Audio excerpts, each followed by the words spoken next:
RDC is concerned. So in our Kickstarter, we're going to be focusing on that, analyzing the President's new RDC's appointment decision and examining the role of assistant RDCs stroke RCCs. I am Priscilla Regina Naloga, and you are most welcome. Now, constitutionally, Section 6 of the National Security Council Act of 2000 allows for the creation of the District Security and Intelligence Committees, which are presided over by the resident district commissioners, as Section 70 of the Constitution of 1995 does state.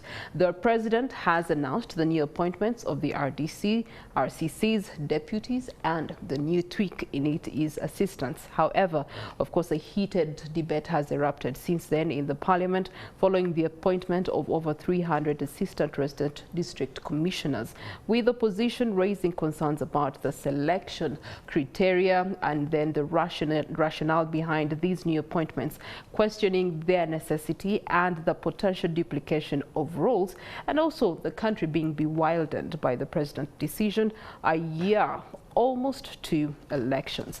Now, to make sense of these concerns, I'm pleased to have representation on either side. On Parliament, we do have a representation, MP Buburo East, and this is Honorable John Muliso. You're most welcome. Musila. Nice to meet. Nice to Asante have you. kabisa Priscilla, Yes. na shukuru. Nataka niseme tena ni asubuhi njema. I want to say good morning to everybody, especially my bosses from Bolo East and the Namisindo district and the general Bugisu region. This TV goes across, and you know it's a Kenyan-based TV. And when we are the other side, we either watch NTV Uganda or NTV Kenya. Ndio naona. Nataka niseme karibuni, utazamaji mwema. Asante kabisa. Rastafari is Majesty Empress Lasai. Rastafari. Karibu. Asante kabisa. Next to him, we do have Henry Chitambula. He's the deputy RCC Ginger. But there's a debate about the C and the D. We'll get into that later on. But pleased to have you back in our studios. Thank you very much. I'm humbled to be here and with these very important leaders. To the viewers there, I greet you all and thank you for the good work you do for the development of Uganda, your families and your societies. You being part of that development. So then we're also joined by Marian Chirabo, and she is a lawyer, team lead with Next Gen Women Initiative, and she's also here to give us her analysis from her perspective seat. Good morning to you, Marian. Good morning to you too. Good morning to everyone. I'm looking forward to having a fruitful discussion. Okay. Yes. Later on, we expect to be joined by also Fred Bamwine, Commissioner President's Office. He's also a former RDC, to give us his 2 cents on this. But we want to start off this conversation by understanding the mandate of the RDCs, what are their duties, and then break it down to the deputization of it, and now the assistants, how these roles are going to be stretched out to the 3 persons in that office. And let me give Mr. Chitambula a very good opportunity to give us this understanding of his responsibilities, his duties to the governance of our country, especially as far as local government is concerned. Thank you very much. I'm first of all privileged that in addition to being a deputy RCC Ginger's Southern Division, a President's Office appointed me last year to be among the mentors of the RDCs and deputy RDCs. And I think being here, I'm in those two capacities. Our mandate is constitutional. When you look at Article 203 of the Constitution of the Republic of Uganda, we have the first core mandate of monitoring the implementation of central and local government services in the district or cities where we are deployed. And number 2, we are supposed to be the chairpersons of the district or city security committees. Of course, the Constitution talks about the third one, which is not really specified. It says that we shall take up any other role as the Parliament may prescribe or as the appointing authority, who is the President, may direct. However, when you go to other enabling laws, the Local Government Act to begin with, under Section 70, they talk about the resident district commissioner, and 71 talks about the functions of the district resident commissioners.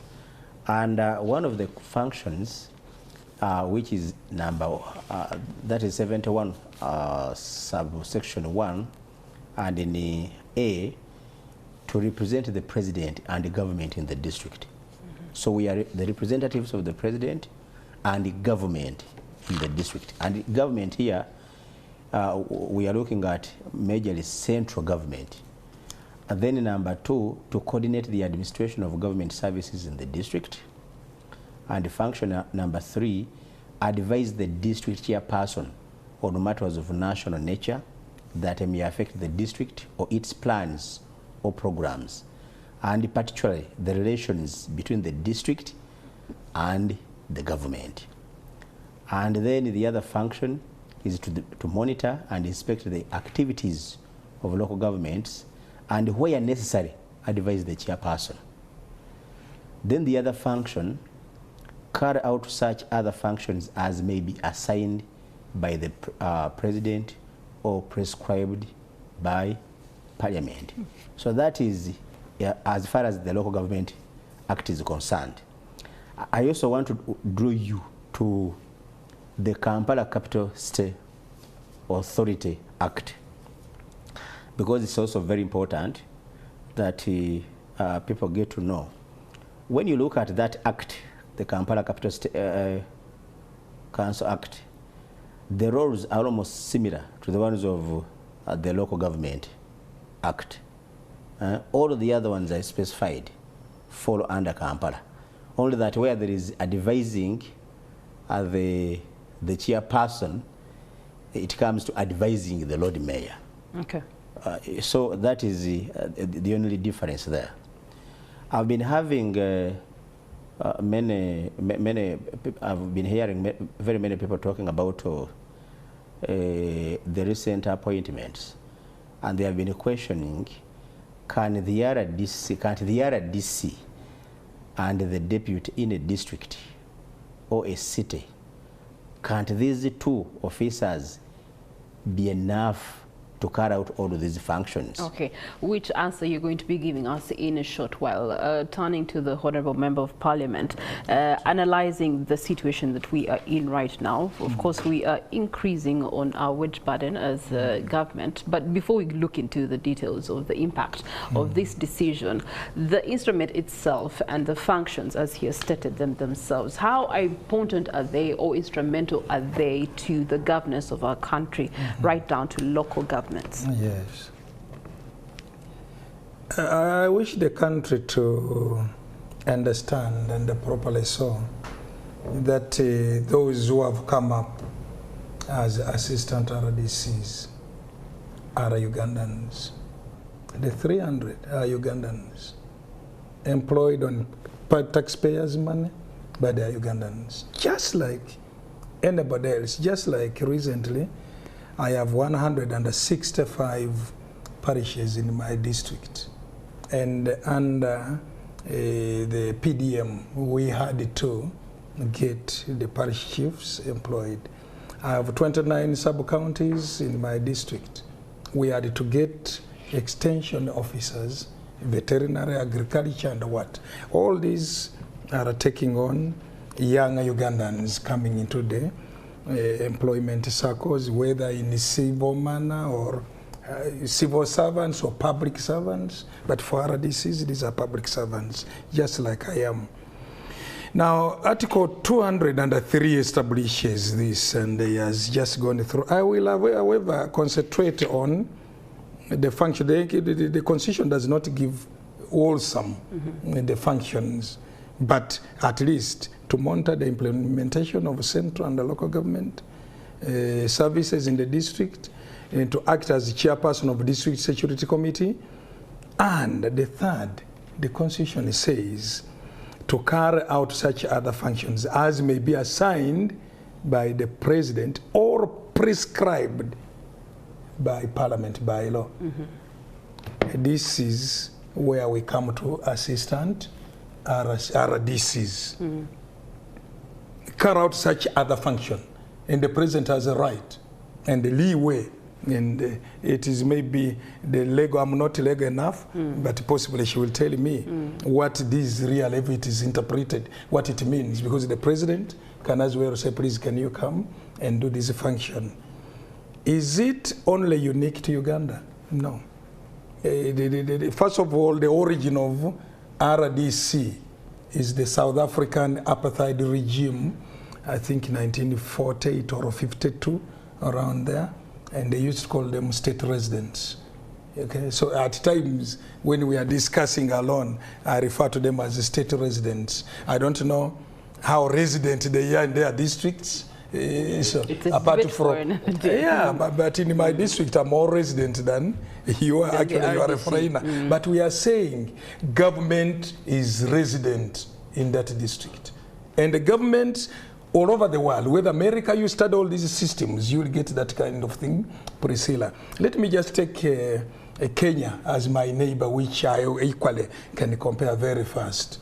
We have what we call the National Security and Advisory Committee, NSAC, headed by the president. But now when you come to the county, it is the County Security and Advisory Committee, which they also do.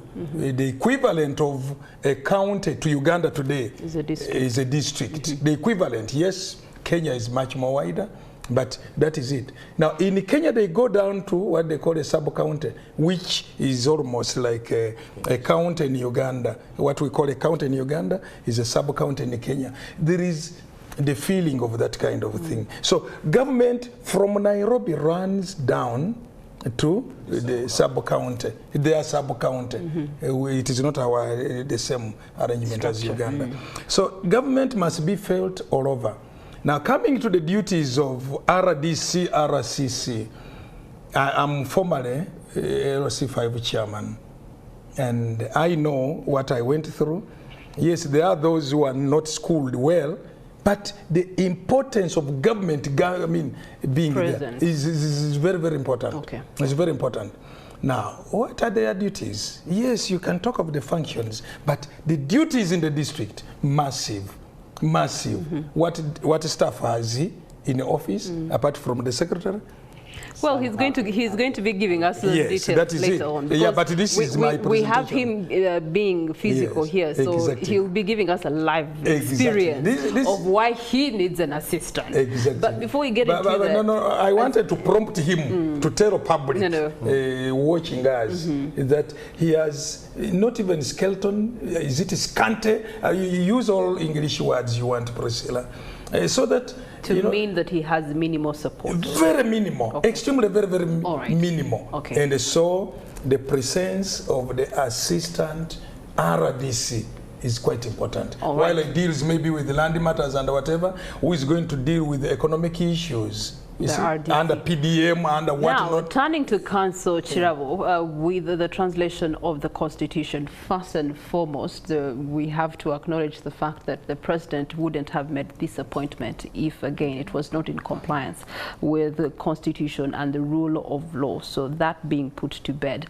what is your translation of this particular act as far as governance is concerned? So, looking at the Constitution and the Local Government Act, it is true that the President does have power to appoint RDCs, deputy RDCs and assistant RDCs. In fact, the local government goes as far as giving him discretion to appoint any number he would deem fit. But we'll tell you that in the interpretation of discretion, we also say that an authority in exercising its discretion should adhere to, there are rules to that. Discretion is not exercised just like that, anyhow, like someone would want. You have to adhere to principles of fairness and justice, etc., etc. I think the biggest concern for people that even if this decision is legal, it is quite suspect. I'll take you to as far as, it's not the first time we're having this discussion. This discussion has been there as far as 2003. And at that time, the finance minister of that time had actually put a proposal to scrape off assistant RDCs, and also to cut down on the number of deputy RDCs. And their argument was at that time that, and by the way, at that time, the burden on the consolidated fund was far much less, because at that time, an assistant RDC was earning 300,000, deputy was earning about 600,000, and the RDC was earning about, I think, 1.3, around there. So in total, for example, the burden on the consolidated fund at that time for RDCs was about like 65 million per month, you get. But even at that time, government had suggested that, first of all, they did not see the relevance in keeping all these positions. Mm-hmm. When it came before the parliamentary committee, the discussions were the fact that their roles can be played by, one, the chief administrative officer, the district chairperson, and when it comes to security, we have a DISO at every district. Mm-hmm. There's even a security, there's so many, when they're talking about the national security councils, if you look through that structure, there are so many people who can play that role. I mean, at every district, we even have an army command reserve. You know, we have a crime investigative officer. We have so many people who can gather the intelligence that you need, and you don't need to put, let me say, because most of these people are civilian, to do that work. But even if you needed to gather intelligence from a civilian, there is the chairperson district, the chairperson of the district. There's also the chief administrative officer. So for government, after 20 years, to say, okay, let us increase them to 300 for assistants, for a position that they're going to scrape, that at that time was a very small burden on the, at least compared to now, on the consolidated fund. What many Ugandans are asking, what has changed? What has changed, looking at what is happening right now, the fact that we are coming from a pandemic whose economic repercussions we are still grappling with.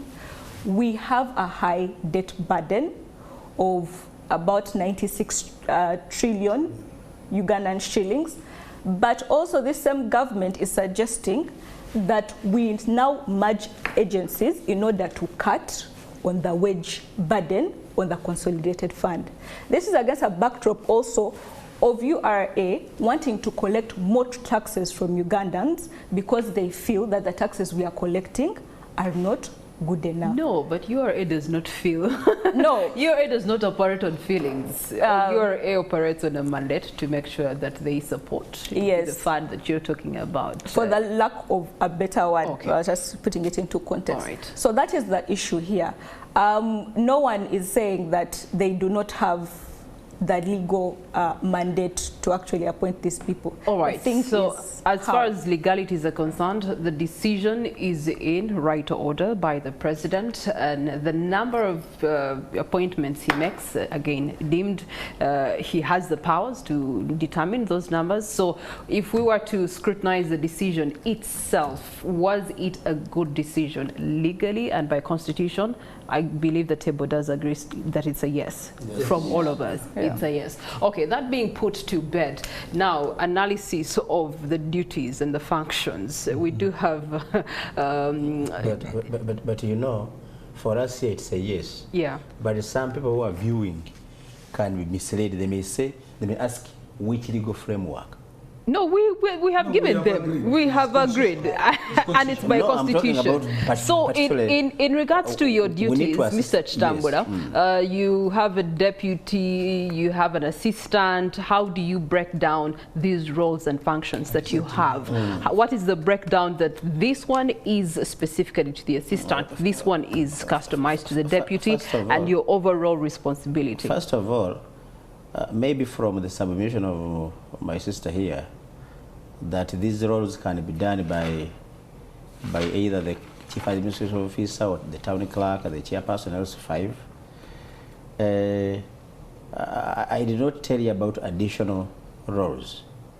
just in a minute, one is sensitizing the populace on government policies and programs, and in so doing shall liaise with the district chairperson. So who knows the government programs from the center is mostly the RDC. Advise the chairperson on to instruct the chief internal auditor. So the chairperson may be hesitant. Who is going to advise the chairperson?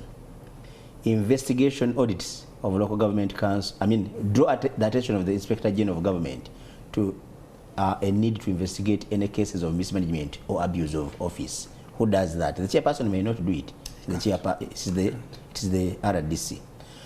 Draw attention of any relevant line in ministry to the divergence from a non-compliance with the government policy by any council within his or her area of jurisdiction. Now, let me first of all inform you.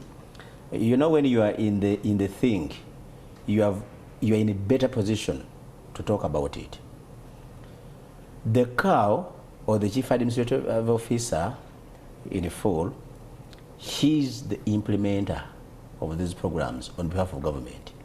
He's the accounting officer. Now you want him to be a police for himself? Definitely not.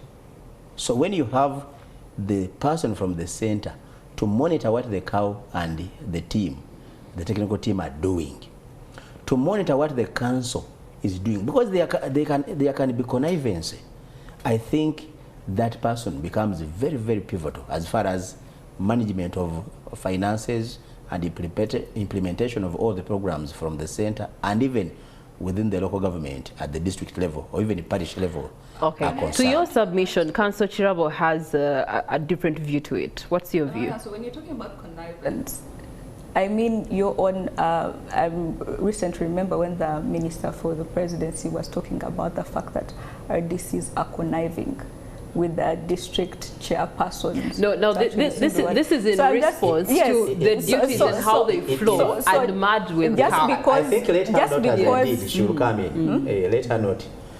But even then, the minister has always addressed us.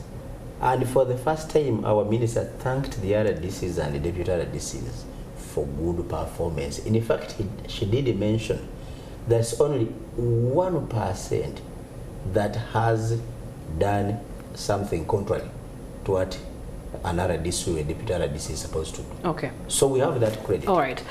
Councillor Marion, you want to react to what has been submitted so far, so in line with how the duties actually relate as far as local governance is concerned? So when we come to the chief district officer, yes, he said correctly that this person is in charge of implementing those government policies, which we're already seeing that there is a similarity in roles in that respect. That's a duplicity in itself, because this person is appointed by the central government. Are we trying to say that there might be government policies that are different, that the president has, that are different from the ones that the central government has? You get? When you talk about checks and balances, the cow, it's not true that he does not have checks and balances. First of all, the person who puts him in that position is the District Service Commission, right? When he's performing these duties, he's performing them together with the district local council at that level, right? There are also audits that take place that are done by the central government on what he is doing. So for us to have a RDC, by the way, who most of the time do not even have any accounting knowledge. So if he was to swindle money, what is he doing? How is he auditing? Okay, if he's to instruct, I think you are talking about instructing. Let her finish up. No, you are talking about you are talking about he instructs. So are you saying that until he instructs that the person supposed to do the audit, the implement? Let me give you an example. Okay, just an example. I was one day a deputy RDC in Namayingo district. I reached Namayingo. By that time, we had this program called YLP. Yeah. I investigated and established that the implementers had, actually every financial year, they could create 3 pseudo groups and get money out of it. Exactly. Now, when I investigated, I even got the assistant cow who was involved. And my investigations yielded something, because we had recovered the 87 millions that had been swindled by the chief, the sub-county chief, the sub-accountant, and the assistant cow. So this issue of saying that, you know, it's a duplication of work, some of them may not even be knowing accounting knowledge. For your information, by virtue of being the chairperson of the District Security Committee or State Security Committee, I can instruct the DISO, who is my secretary on the committee, to investigate something, to get intelligence. I can instruct the DPC to arrest. I can cause arrest, which the cow may not necessarily have, because may the not cow necessarily directly have. And for information, the cow may want to protect his or her staff, because they are part and parcel of what the cow does. Okay, bring it back to the relevance of these appointments vis-a-vis Uganda's progressive journey, Honorable. Yes, are we on the right path, especially in light of the fact that yesterday you were in Parliament, you're having a debate, rationalization. The point of rationalization primarily, from where we are seated, is supposed to be, you know, supporting the fiscal policy, cutting down on government expenditure and operational costs. And yet the flip side of it is what's happening. You are having other entities saying we need a commission, we need a supervisory body, we need an authority, and then the assistants are also joining this bar. Very true. From the point of where I sit on the committee, especially of natural resources and environment, maybe that's where I have wider knowledge. But RAPEX, or rather rationalization, is a good thing. The hemorrhage of our money in this country is quite big, Priscilla. My driver at that time when I was LC5 is U8. And the U8 would translate to about 180 or maybe today 200,000. Look at the Kampala capital city. The same level of caddership, 8 million shillings. Same driver. 200 to 8 million. Cow, who is even higher in the rank and everything, and then is U1 special. And then compare him with the ED, whether Kampala City Authority, whether you are UNRA, who are 48 million, when cow is 2.5 million. The hemorrhage is just quite. Now, some of them, a few of them, especially science related. For example, I'm a supporter of UCDA. UCDA, yes. UCDA, Uganda Coffee Development Authority. Yeah. I mean, it has something related to our fiscal and economic empowerment of this country, especially that we got almost $1 billion out of coffee, and for the first time in the last 5 to 10 years, government has upscaled heavily on the coffee, becoming #1 export of coffee in Africa and the #7 in the whole world. So that one is a discussion we can do. Now let me come back to the Local Government Act, especially Section 70, but more so Section 71, which he well read. I wish to tell you, the RDC's role is advisory to the chairman LC5. They don't have to conflict, but in many districts, personally, even me, I came to blows with my RDC. Yeah, you should have seen that. Because the law says you will advise maybe on the audit. Now he wants to say, I'm directing. I'm directing. We do those stories here a lot with the RDCs. I direct the wetland to be. I think those are just a few. Not a few. You speak from the mentorship capacity, but not a few, reality. because I have the reality. I've been LC5, and I know where they go wrong. But those are individuals, most of them not properly schooled to be. You know, you pick somebody, you can't even retool him into that office. Like my younger brother here, he has been there And through all this experience, he knows what to do. But there are those who are overzealous because of, office excitement, whatnot like that. Now, the other issue is that I want to tell you that the RDC is one of the most busiest in the district.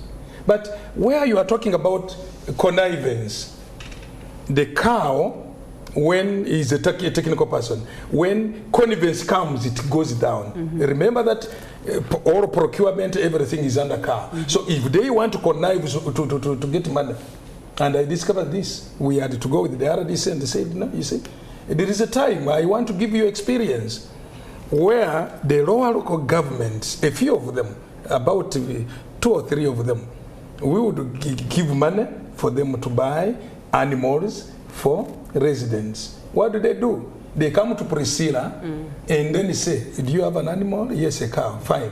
Now, we are going to give you 300, but cost your old animal at 1.5, but give you 300. The rest goes to them. If there is no RDC, if there is no proper chairperson who is also patriotic to his district, what happens? It is a hemorrhage. It is hemorrhage. So the eye of RDC is quite very, very important, especially on the money coming from central government. Now, because of these wide roles, land, audit issues, economic surveillance, as chairman of security committees according to the constitution, 1, security and then intelligence. The two are merged together, you see. There must be intelligence, which should be provided by technical people, especially the secretary to the security committee, and that is the DISO, and also DPC and the others. But how does he consume that and translate it into implementation? He needs assistance. Okay. Mr. Chitambuda, yes. What does your ordinary day look like? In fact, for us, as an RCC for Ginger, in the districts and the cities, we are very happy that the positions of the assistant RDCs are filled now. It has been long overdue. The experience I have personally, let me just look at my new posting in Ginger. I head the main city, the main heart of the city, Southern Division. And I only have 1 staff, an office messenger. Okay. The RCC of the entire city has 2. Has an office messenger and a secretary. Now, because I don't have a secretary, at times I send what to be typed to your boss, to my boss, or I sit on the computer myself and do the typing and do the typing. Now, here comes the situation. The RDC and the deputy are 2 with around 2 or 3 staff members, and those staff members cannot take a decision. Their work is to be sent, deliver this letter if you're a messenger, type this document if you're a secretary. Now, the RDC has been called, because let me tell you, my sister, we get capacity and we participate in almost all of the planning meetings, and at times they call us for these workshops. So you have been called for a budget conference, a national budget conference. So we want to take 3 days. Your deputy has also been called for example, a meeting to discuss census or immunization. It's also taking 2 days. Now, you are both aware. So at your posts of duty, yes, you're not available. You are not available. And the office is only left with a secretary or a secretary and office messenger or an office messenger. None of which have the powers to dispense so on your behalf. So something happens, maybe, and these people are very wise, the technical people. The day all of you are away, that's the day they say, we are going for a monitoring of a project. So you cannot send the secretary, you cannot send the office messenger. And there comes a time when there are some important functions in the city. There is a commissioning of a project of government, and the president said it's a directive. Any project to be started on the groundbreaking must be done by the RDC. So both of you are not around. So you end up saying, Mayor, maybe you can stand in for me, right? But the mayor is not part of you, is part of the other team. Now, eventually what happens, you end up getting stranded and missing out on some of these important things. Now, personally, what I have been doing, because we want to serve people, you are away. Somebody comes with a burning issue. You remember there are people who are vulnerable who come to our offices for assistance. Somebody comes to your office. For example, when I was in Mukono, somebody travels all the way from Kome, an island. To come, he has used two means of transport, water and then road. The person comes to your office, the deputy is in a workshop, the RDC is in a workshop. There are different workshops, of course. Now, this person comes, he has an issue of land, somebody is harassing the person on land. So, the person is forced to travel back to Kome because these two officers are attending workshops, and very important workshops. Okay. Now, that gap can be well bridged by these assistants. All right. And that's why we are welcoming them, and we need them because there has been a gap. What I do, which is queer by the way, in Jinja now, when I go somewhere, maybe I've gone for monitoring, I'm in the field, do you know what I do? I instructed the secretary. When somebody comes and he has an issue, listen. Of course, if they are land related, then I say, now what you do, Solomon, the secretary is called Solomon, what you do, you invite both the parties. Then the girl asks you, sir, what about the signature? You say, now you sign and say for. You see? But if you have an assistant, the assistant can authoritatively invite these parties. Looking at if the matter is complicated, then you and him, you and the assistant, can sit in the matter and resolve. Okay, it begs another question. What happens when the assistant will also be overwhelmed at some point X with their responsibilities because there's a third workshop that has to be attended? Then there will be a gap yet again. Are we going to have deputy assistants? That is a question that we're going to answer right after this break. Deputy assistant. Well, it's an informative debate that we're having here morning at NTV. I am Priscilla Regina Naloga, making analysis of the President's new RDC's appointments decision, examining the roles and functions of the RDC, the Deputy RDC, and now the Assistant to the entire structure as far as governance is concerned.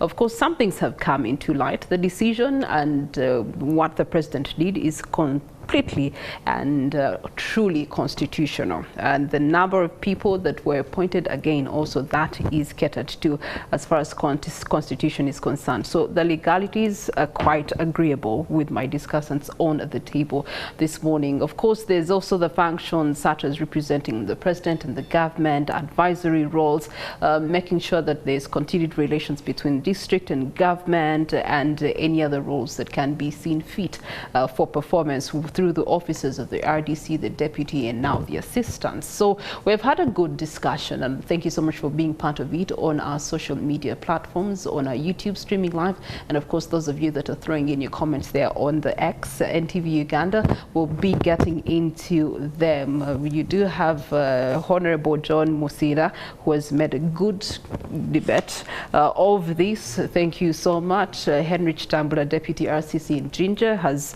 in the hot seat himself. He has shown us and painted us for us the picture of how hard his job is. Councillor Chirawo Marion has also given us the legalities at the end of the day and how we can make sure that we balance these functions in line of the fact that as government we are pushing for rationalization. But privileged to be joined on this discussion by one who is higher in ranking of this debate, Commissioner President's Office, but also a former RDC. So it's going to be speaking from the horse's mouth. Pleased to be having Fred Bamwine joining us. Good morning to you, sir. Good morning to you, viewers and my colleagues on my phone here. I'm happy to be at NTV. And maybe what you have missed out that RDC is my name. Yes, because I was going to say that the last time we met, you were in the capacity of RDC. And so when we look at this debate and the president's decision, what are your remarks generally and overall? No, first and foremost, I want to appreciate my colleagues whom I found here in regard to the appointment of the assistant RDCs and the office of the RDC itself. Quickly, Uganda has had a problem of failure to keep history. This office was established in 1986 as SDAs, Special District Administrators. And at that time, the RDC was combining as a CAO, Chairman LC5, a DSO. He was one in all those dockets. But over time, it has evolved. And as of now, we have RDCs. But what Councillor Chirao missed out was that from 86 to 2005, there was an RDC, deputy RDC, assistant RDC, and 2 mobilizers in the office of the RDC. We used to call them cadres. When the assistant RDC was removed, there remained RDC, deputy RDC, and 2 mobilizers. By 2005, when we went to multi-party dispensation and the movement system was put in abeyance, the position of the 2 cadres was removed. And that's when the crisis started. From 2005 to date, it became a struggle. To find the RDC and the deputy RDC to be the ones in charge of a district. Obviously, at times, you find there are gaps. And from 2006 and 10 onwards, this demand has been around. Now, I had all the arguments here. I'm a family head, I normally buy meat. And some of those who are watching me, who have bought meat, you'll find stores of people selling meat, maybe 7 of them.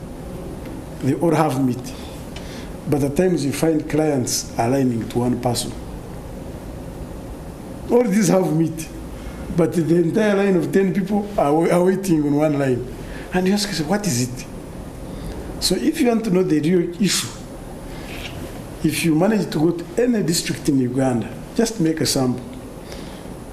You'll find no people lining at Chairman LC5's office, no people lining at CAO's office, no people lining at the DSO's office, and you'll find about 50 people lining at the RDC's office. Why? People go where they can get answers. In fact, RDCs, you can call them social doctors. People who are supposed to solve people's problems, ranging from a safety pin thief to murder. It's a junk of all trades. All of them guys at RDC, even issues which are supposed to be for the cow, people go to the RDC. Why? Because they see this is where I can get a solution to my problem. Now, the debate of whether they are important or not, that can be settled with that example. So practically, an average of 100 people per day, you cannot get solutions to all of them. So you find these gaps have been around. And I am happy that the issue of the mandate has been sorted out. Article 203 and Article 99. Now, in this particular appointment, they have specified 3 roles. One, assistant RDC to be a focal person in charge of promoting patriotism in the country. And when you mention it, that you hear some people, do I need to be taught how to love my country? And that's why I differ from my government. Other countries, including the big powers like America, you cannot go in civil service before you have done what is called the national service. Other countries like the Eastern Asian tigers, it is forced. You are forced to do certain things. Some countries you cannot even debate this what we are debating here. Not some, most of the countries.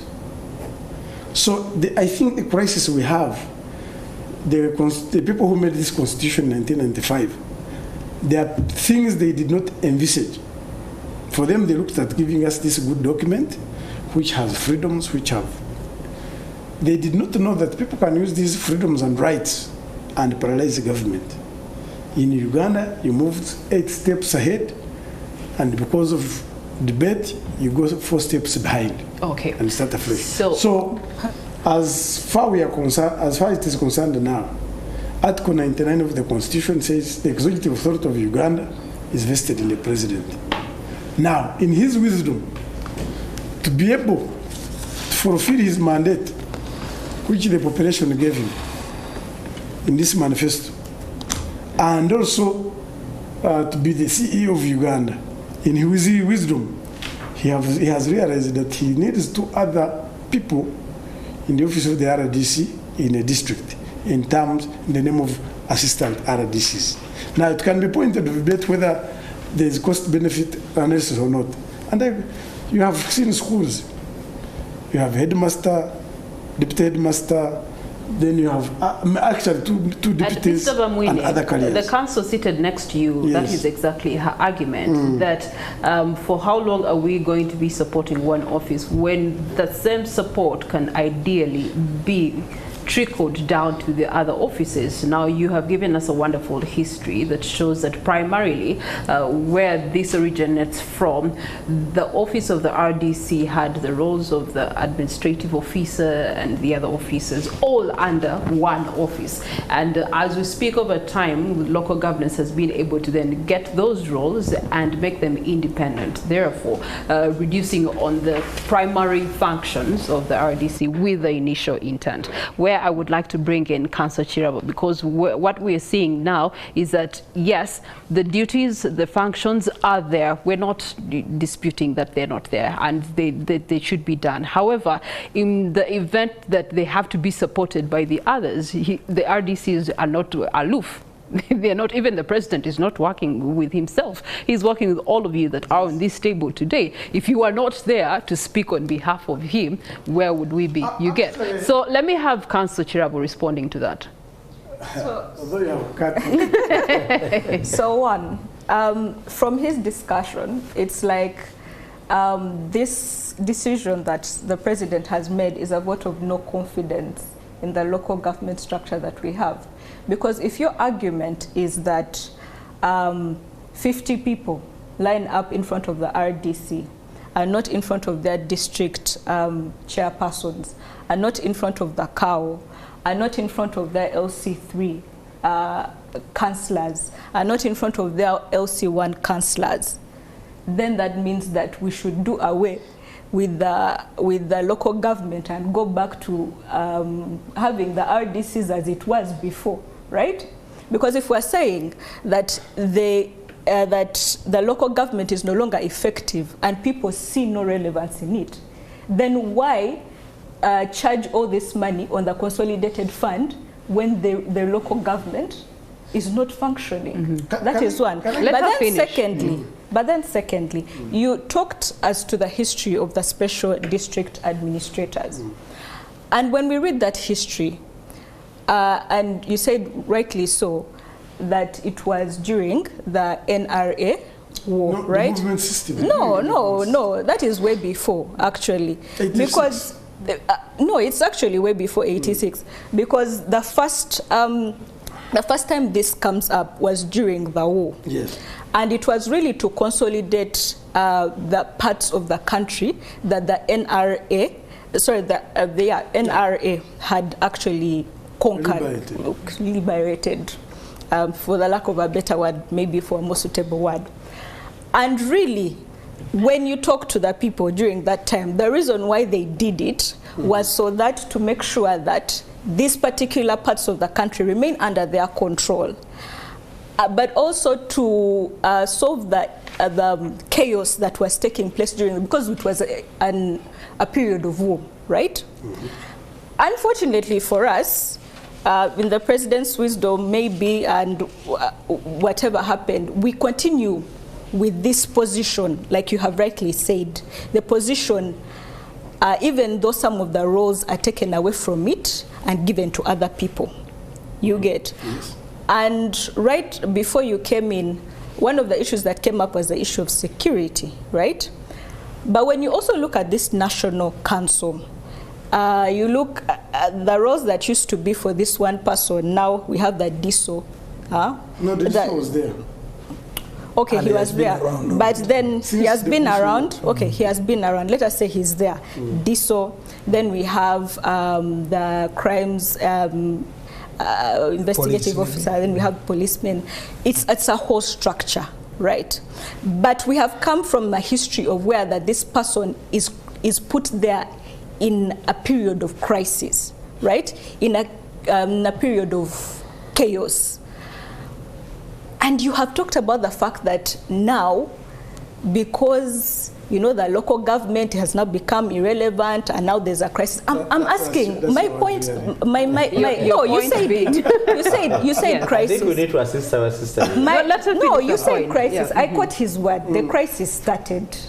That's what he said. So I'm asking myself. Yeah. I'm asking myself, what kind of crisis that can be likened to that time when the special district administrators that you should return that we should return to date. But also that the local government cannot cater for this crisis that you're talking about. What are the needs of the Ugandan people that only a person who was put in place at a time of war can handle right now in Uganda? Mr. Babmule, let's have a response to that. The information I want to give, a quick one.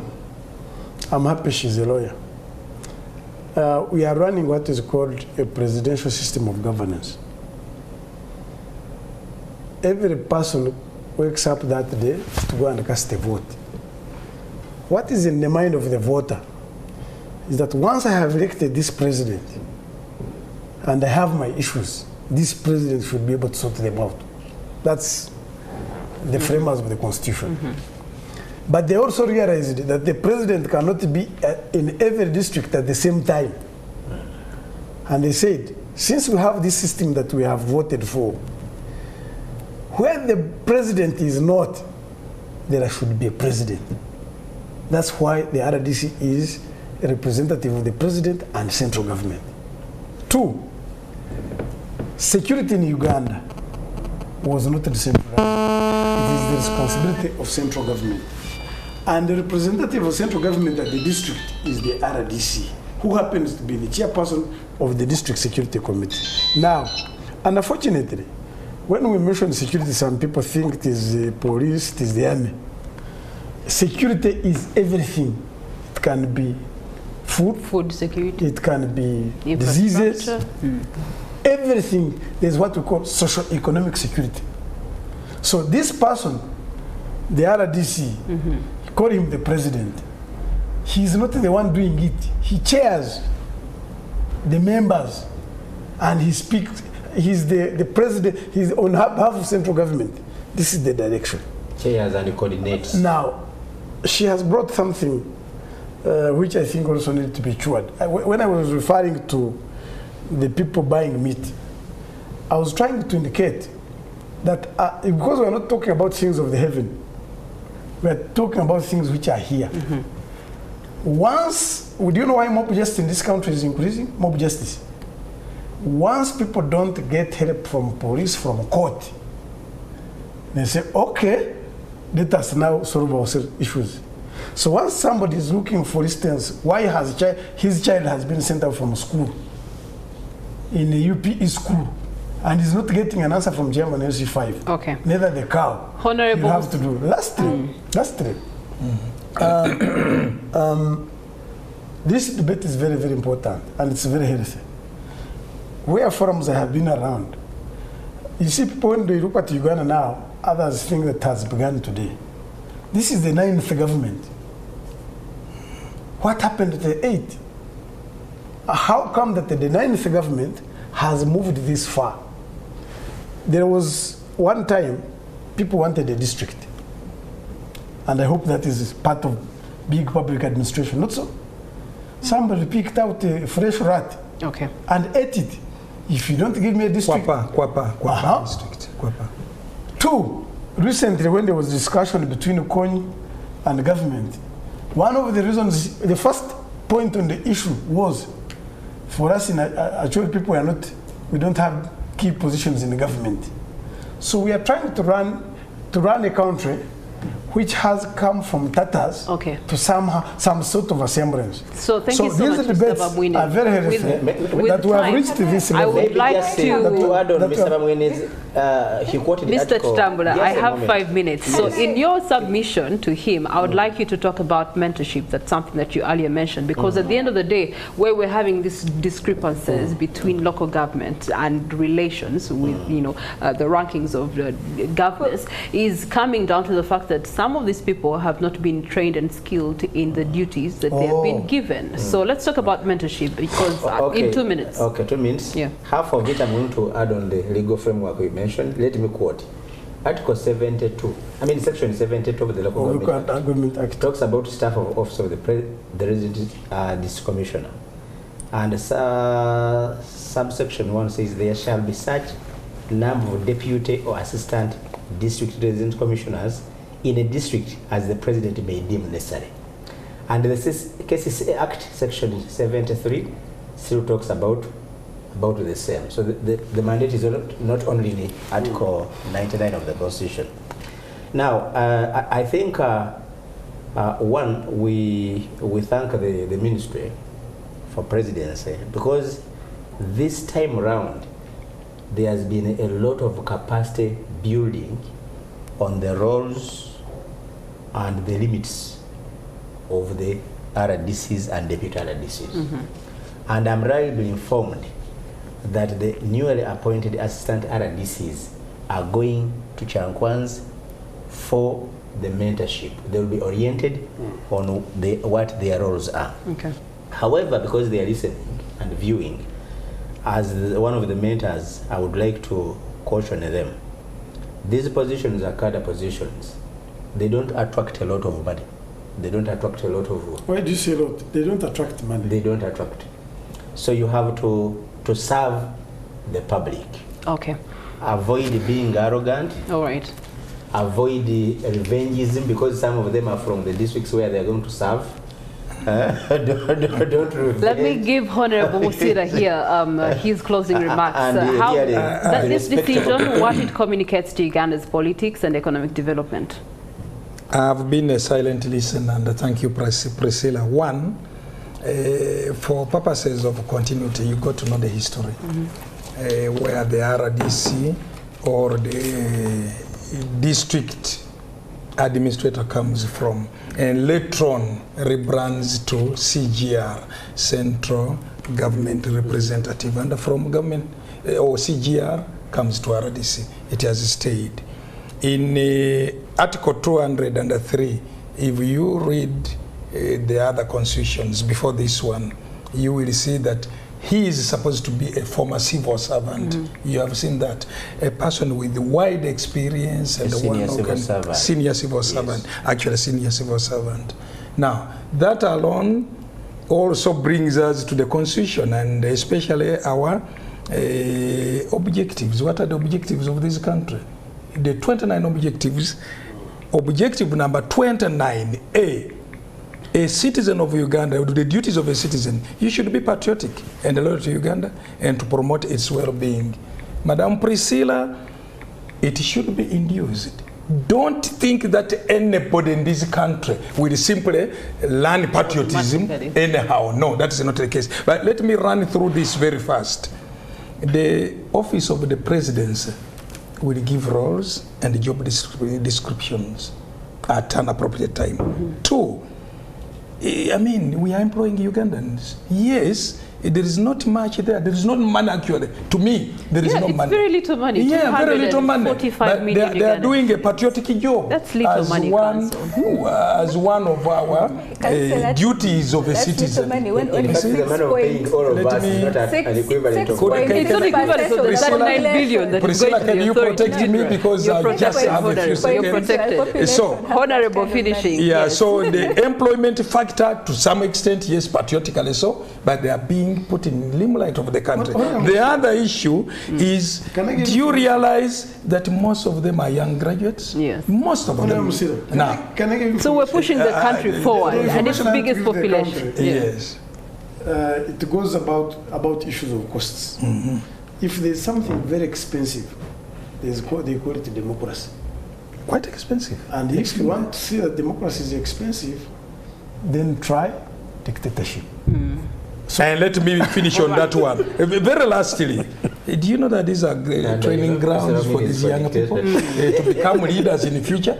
But that is it. And to these become are RDCs, RDCs, to become including MPs. even replacing errant RDCs. Right. And well, very much last or finally. Yeah. In 24 years after independence, we had 8 governments. Yes. 8 governments. All right. And in